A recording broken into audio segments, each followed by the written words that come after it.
mengingatkan saudara Joko Widodo, Pak Jokowi, ojo tukang ngapusi, becek ketite olo ketara, kabeh mesti ngunduh wahing pakerti. Ini bagian dari kontrol dari filosofi Jawa yang mendalam. Kalau tahu filosofi Jawa. Saya kebetulan nggak ngerti, Pak. Nah, artinya adalah setiap yang menanam pasti akan menuai. Setiap orang mau disembunyikan bangkai seperti apapun nanti juga akan ketahuan belangnya. Dan saya mau bicara begini. Kita itu jangan membangun keyakinan dengan taklid buta. Keyakinan itu ada dua. Pertama dimensi empirik, yang kedua dimensi transenden. Kalau kita bicara dimensi transenden, keimanan kepada malaikat, surga, neraka, itu dasarnya dalil sam'i. Kita yakin ada Al-Quran, ada As-Sunnah. Selesai, nggak perlu melihat langsung. Tapi ini empiris loh. Ijazah itu empiris. Dari mana kita meyakini ijazah itu asli? Barangnya nggak pernah lihat. Nggak dipercaya, Bareskrim nggak dipercaya, KPU nggak dipercaya, yang mau dipercaya siapa? Kalau memang saudara Joko Widodo merasa tersinggung, bagaimana dengan rakyat yang hari ini sudah sekian kali dibohongi? Mobil SMK 11.000 triliun, anak-anakku tidak ikut politik, tidak ada import, dan seterusnya. Apakah rakyat tidak sakit hati?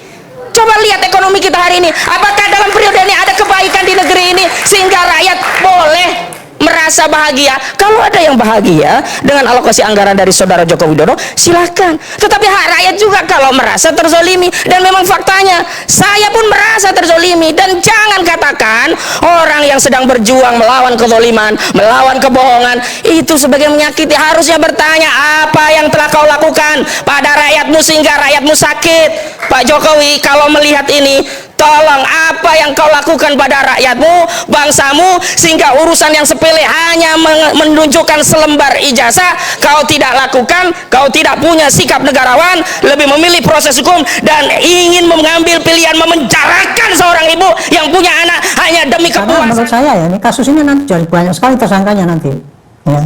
Karena dari perdebatan di atas media selama ini dalam rangka membahas kasus ini, itu banyak sekali bertebaran tindakan-tindakan pidana yang isinya ujaran kebencian, fitnah, provokasi dan sebagainya. Menurut Anda akan ada banyak tersangkanya tadi? Saya yakin akan banyak. Termasuk inisial-inisial yang sebelumnya tadi disebutkan, yang beredar? Ya, saya yakin itu makin banyak. Kalau sebagai dokter saya melihat kondisi beliau ketika di video, di media, saya melihat bahwa beliau itu stres sekali.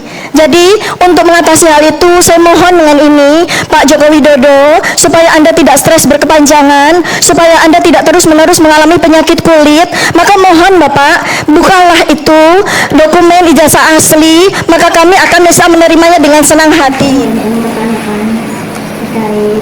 Nah, kan sudah disampaikan alergi biasa waktu ke Vatikan kemarin. Tapi ini kondisinya gimana sekarang? Penyembuhannya sekarang Seperti ini.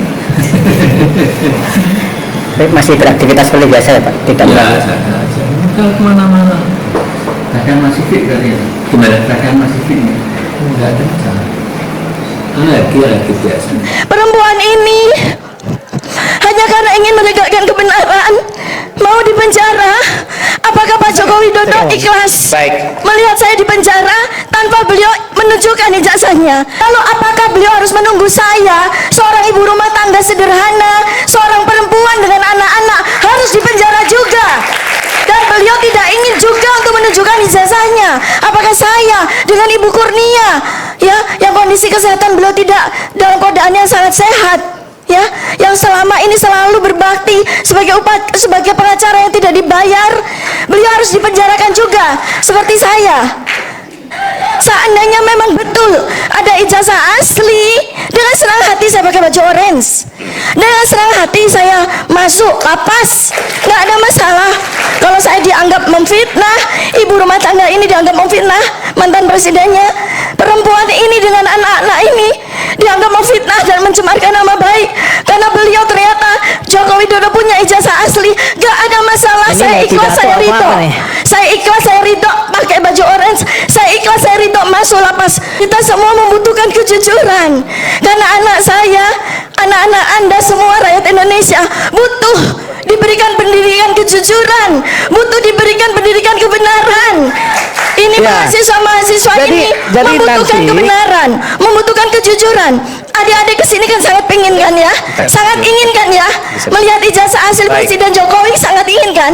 Kenapa Presiden Jokowi? Kenapa? Kalau Anda melihat saya, kenapa? Apakah Anda pengen saya di penjara? Gak ada masalah Pak, gak ada masalah. Seandainya memang Anda punya ijazah asli dan karena itu saya mesti dihukum, gak ada masalah. Tetapi udah. tolong Pak Jokowi, tunjukkan ijazah asli Anda, tunjukkan, demi Allah, tunjukkan Pak. Masing-masing pihak itu mestinya mengumpulkan bukti-bukti, Ya. dibawa ke persidangan. Pertama adalah kepada penyidik. Tetapi yang terjadi sekarang kan enggak ini.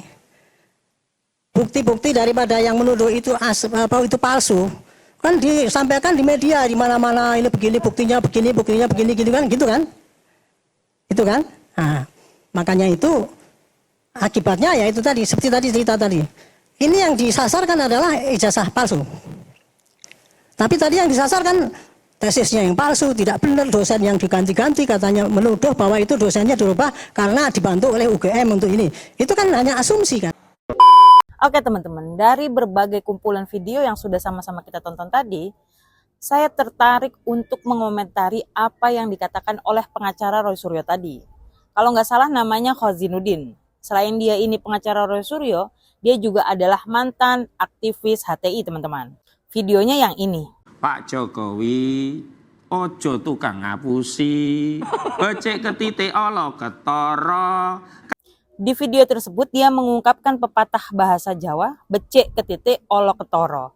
Kurang lebih artinya adalah yang baik akan terlihat, yang buruk akan terlihat juga. Kemudian Khozinuddin melanjutkan penjelasannya dengan kalimat sebaik-baik apapun menyimpan bangkai pada akhirnya akan tercium juga. Nah, pepatah Jawa tadi ini dia tujukan kepada Pak Jokowi teman-teman. Memang ya sekilas tidak ada yang aneh dengan pepatah Jawa tersebut. Saya juga akui bagus sekali dan bahkan harus dihargai apa yang disampaikan oleh Khozinuddin tersebut. Kalau memang tujuannya adalah untuk sekedar memberikan masukan, menasehati, atau setidak-tidaknya untuk mengingatkan Pak Jokowi. Tapi saya pikir kalian terlalu naif sekali ya teman-teman. Kalau kalian berpikir bahwa tujuan Khozinuddin tersebut murni hanya sekedar untuk memberikan masukan, menasehati, atau setidak-tidaknya untuk mengingatkan Pak Jokowi. Karena sejatinya dia sedang mengolok-olok Pak Jokowi. Jadi pepatah Jawa tadi, kenapa dia ungkapkan? Karena dia sampai saat ini masih meyakini Pak Jokowi telah banyak berbuat bohong, termasuk juga soal ijazahnya yang sedang dipersoalkan tersebut. Jadi meskipun semua lembaga yaitu UGM dan Polri sudah menyatakan bahwa ijazah Pak Jokowi itu asli, orang ini tetap tidak percaya dan malah meyakini bahwa Pak Jokowi dan semua lembaga tersebut itu berbohong. Oleh karena itu kemudian Khozinuddin mengeluarkan pepatah Jawa tadi teman-teman. Dan sebenarnya tujuannya untuk memframing Pak Jokowi bahwa Pak Jokowi itu adalah seorang pembohong. Jadi teman-teman, saya harap kalian lebih hati-hati kalau mendengarkan pembicaraan orang ini. Karena meskipun terlihat baik dan juga bijak, narasi yang dia ucapkan padahal sebenarnya ada maksud dan niat jahat di balik itu semua. Apalagi kalau sudah membahas tentang Pak Jokowi, seakan gak ada baiknya sama sekali Pak Jokowi di mata orang ini. Oke, sekian dulu video kali ini dan nantikan video-video berikutnya. Bye!